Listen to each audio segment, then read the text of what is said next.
All right, buckle up because we're going deep on this one, just for you. Straight into the book of Exodus, chapters 19 through 21. Oh, yeah, things are about to get dramatic. You're talking like big screen drama. Imagine the scenery. Israelites, fresh out of Egypt. Standing at the foot of Mount Sinai. But this isn't your average mountain. Picture this, okay? Smoke, fire, a trumpet blasting out across the air. Yeah, Exodus 19, it really sets the stage. Something big is about to go down. It really does. And that's something, a covenant, a binding agreement between God and the Israelites. Think of it like, Exodus 19, it's the ultimate contract signing. And all that drama with the mountain. That's just to emphasize how serious this is. This isn't some casual handshake, this is the foundation. Their whole relationship going forward, it all comes back to this. Okay, so let's talk about this covenant. It's more than just a promise. Oh, way more. It's a two-way agreement with some serious consequences if it's broken. Back then, these covenants, they were often sealed with these really dramatic rituals. Which brings us to the Israelites and their whole pre-meeting routine. All those instructions about washing their clothes and, avoiding certain marital relations. Not exactly how I prep for a Tuesday meeting, but hey. It's all about ritual purity, you see, approaching the divine. In this context, it required a certain state of cleanliness, physically and symbolically. So imagine you're about to meet a king. You wouldn't show up in yesterday's clothes, right? I'm taken. It's about showing reverence, preparing for a powerful encounter. So less about actual dirt, more about getting in the right headspace. Exactly, aligning yourself both internally and externally with the gravity of the situation. And man, talk about a gravity-filled situation. They're at the foot of this mountain, practically shaking, and then boom, the 10 Commandments. And those 10 Commandments, just the beginning, really. Well, we all know the basics, thou shalt not and all that. But there's always something about the deeper meaning behind each one. Absolutely. You just can't separate these commandments from, their context, historically, socially. Take, you shall have no other gods before me. Now on the surface, right, seems simple. One God. But in a world where everyone's worshiping like a whole pantheon of gods. It was a radical statement. It wasn't just about belief, it was about absolute loyalty. In a world full of options. So for everyone listening, imagine a world where everyone's got their own favorite God. And then there's this commandment. It's drawing a line in the sand saying, nope, this is the big one for us. Exactly, a total paradigm shift. And that's just the first commandment.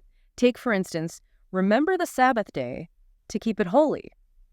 Now, you might think it's just about religious observance. Right? Sure, going to services, that kind of thing. But think deeper. This had huge social and economic implications. In a society that ran on labor, and that includes slave labor, telling people to take a day off.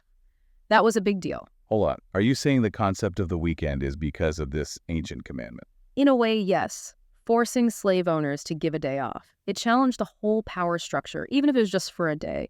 It acknowledged that even the most vulnerable, they deserved a break. That was radical for the time. I bet not everyone was thrilled about that one. You'd be right about that. Exodus 20 paints a picture of a people who are, terrified. They actually beg Moses to be the go-between, to deliver God's message instead of hearing it themselves. Can you blame them? I mean, thunder, lightning, a voice booming out of the heavens. Yeah. I'd want a spokesperson too. It really speaks to how awe-inspiring, even terrifying the divine was to them. These weren't suggestions. They were pronouncements from a powerful being that shaped how they saw the world. Law, morality, their place in all of it. It's like those 10 Commandments, that was just the intro. Right, like Exodus 20. That was the big picture stuff. The big principles. Then Exodus 21, it's like, boom, now we're getting into the everyday. It's like going from the Constitution to actual legal codes. And talk about a crash course in ancient law. We've got slaves, property disputes, what to do if your ox attacks someone. It's all in there. It's a lot. But it's fascinating. It gives us this window into what they valued back then, what they were worried about as a society. Okay, so slaves. Let's start there. All right. Now keep in mind, slavery in ancient Israel, not quite what we think of today, Really? How so? It was different. The text, it lays out all these rules. But for Hebrew slaves specifically, it emphasizes their humanity. Okay, interesting. There are rules about how long they can be enslaved, conditions for release, even what happens if a slave wants to stay with their master. Wait, a slave choosing to stay, that doesn't really compute. Right. It makes you stop and think, doesn't it? Challenges those assumptions we bring to the table. It definitely does. Imagine, right? You're completely integrated into this household. You have a family, a sense of belonging. Maybe freedom means losing all that. Starting over. Yeah, I see what you mean. Suddenly, it's not so simple, is it? It really isn't.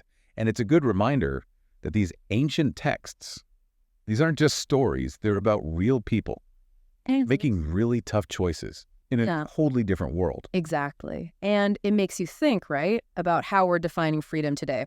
What we consider just, maybe thousands of years from now, people will look back. And judge us. Yeah.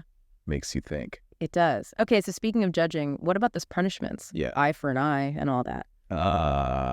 Yes. Now, that one tends to get a reaction. For obvious reasons, it seems harsh. It does to our modern ears, absolutely. Yeah. But back then, think about it. No prisons, no complex legal systems. This was about balance, fairness. So, like, instead of someone getting a slap on the wrist for a minor thing, or the opposite, like way too harsh a punishment. The goal was to make it fit. The punishment had to fit the crime. Proportionate retribution. Got it. And I guess it makes sense, in a way, to deter future crimes, keep things in order. Exactly. They were figuring it out as they went, building a society from the ground up. Speaking of which. Oh, yeah. Those oxen. Those oxen get around. They cause a lot of trouble in Exodus 21. They really do. But I guess it makes sense. They were a big deal back then. Essential. For agriculture, survival, of course they'd have laws about oxen injuring each other, falling into pits, even goring someone to death. It's like the everyday stuff of life. Right. These little details, they make the text come alive. Suddenly we're not just reading about abstract laws, but about people arguing over property lines. Worrying about their crops. Trying to navigate a world that was changing so fast. It's strangely relatable. Yeah. And even thousands of years later, it's like, we're getting this glimpse, behind the curtain of history. And it turns out people back then, they weren't that different. Not at all. Worried about their families, their stuff, their place in the world. Just like us. Exactly. And that's what I think is so powerful about these texts. They're not just relics. They're about real human experiences, challenges, hopes even. And they still resonate today. It's on us to really dig into that context, though, right? Absolutely. We can't just look at these ancient laws through, like, a modern lens. Right. Projecting our own values onto them. Exactly. We have to try to understand, on their terms, in their world. The journey. It is a journey of discovery. And like any good journey, you have to have an open mind. Be willing to question everything. Even be okay with the stuff that makes you uncomfortable. Especially that stuff. That's where the real learning happens, It's like that feeling when you're reading and you hit that one passage and you just have to stop and think. Because it changes everything. Exactly. That's what I love about studying these ancient texts. They spark your curiosity, make you question everything you thought you knew. Spark conversations that have been going on for millennia. Exactly. Law, justice, morality. What it means to be human. The big questions. And it's through those conversations, those deep dives into the past. That's how we learn about ourselves and the world around us. Well said. So we've covered a lot of ground in this deep dive. From the dramatic, covenant signing on the mountain. To those surprisingly relatable legal battles over, oxen and everything else. Everyday life, ancient Israel style. What's the one thing you want our listener to walk away with today? That these laws, as detailed and sometimes strange as they might seem, they're more than just rules, right? They're about this society, trying to figure out how to build a just world. A world that honors the divine. But also deals with the messiness of everyday life. That's a great way to put it. So to everyone listening, as you go about your day, encountering all those rules, big and small, maybe take a second. Think about them differently. Where'd they come from? What purpose do they serve? You might be surprised. You might just find a connection to those ox-herding, covenant-making Israelites.